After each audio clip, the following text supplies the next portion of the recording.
गएर बासनामा रमाउन थाल्नु भयो। के गर्ने होला बुढी? तल्लो घरमा पनि माथिल्लो घरमा पनि गाउँैभरि मगमगाएको छ। हामीले त छोडिदिइहाल्यौँ। अब दसैँ नै आएन हाम्रो घरमा त। राधे राधे भन्नुहोस्। दसैँ आएर दसैँ मनाउनु पर्यो, के गर्ने होला भनिसकेपछि बुढो अब के गर्ने होला त, खाना त मन लागेको छ भन्नुभयो बुढीले।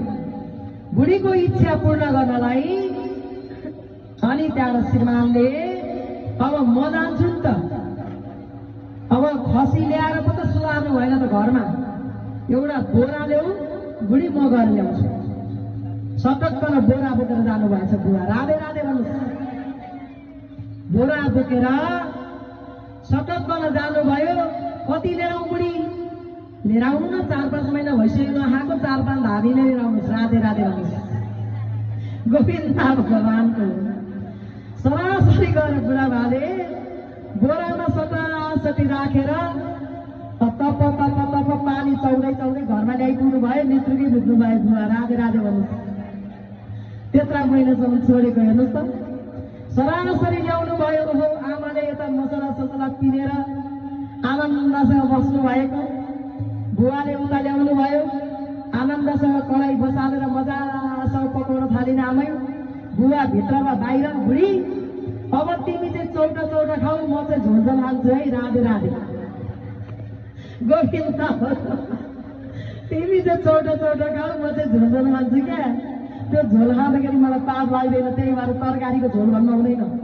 राधे राधे भन्नुहोस्। झोल ल्याउनुहोस् भनेर नभन्नुहोस् है, रस ल्याउनुहोस् भन्नुपर्छ।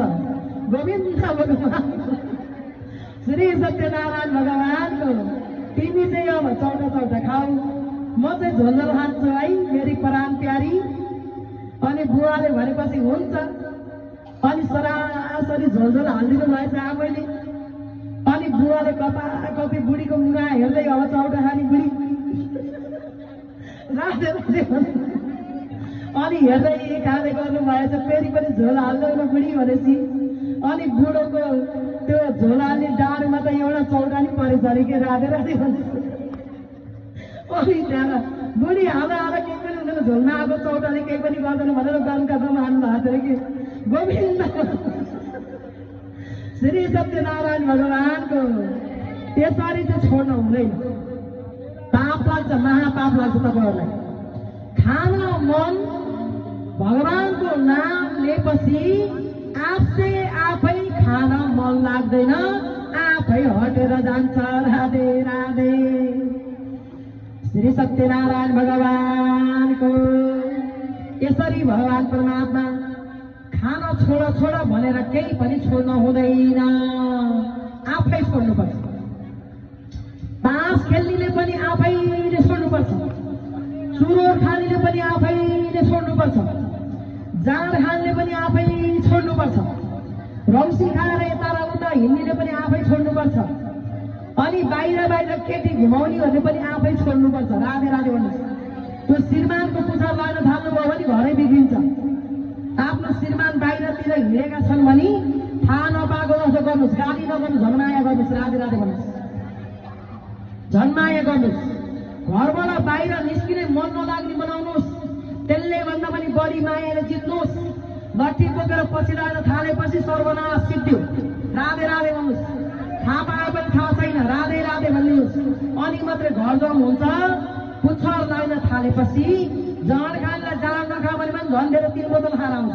राधे राधे भन्नुहोस्। अनि नहिँड्नुहोस् बाहिर, कसैलाई नहेर्नुहोस् भनेपछि एउटालाई हेर्नुपर्छ भनेदेखि 3-4 वटाले हेरेको हुन्छ त। राधे राधे भन्नुहोस्। पहिले झन् बढी खोजेको भनेर क्या। त्यसै कारणले चुरोट 1 बट्टा खान्छ भने 3 बट्टा खाइदिन्छ नखा भनेपछि। त्यसै कारणले गर्दा नखा भनेर छुटाउन सक्दैन। ज्ञानै ज्ञानले भगवानको भक्तिले मात्रै छुट्छ। शिव शंकर भगवानको, लक्ष्मी नारायण भगवान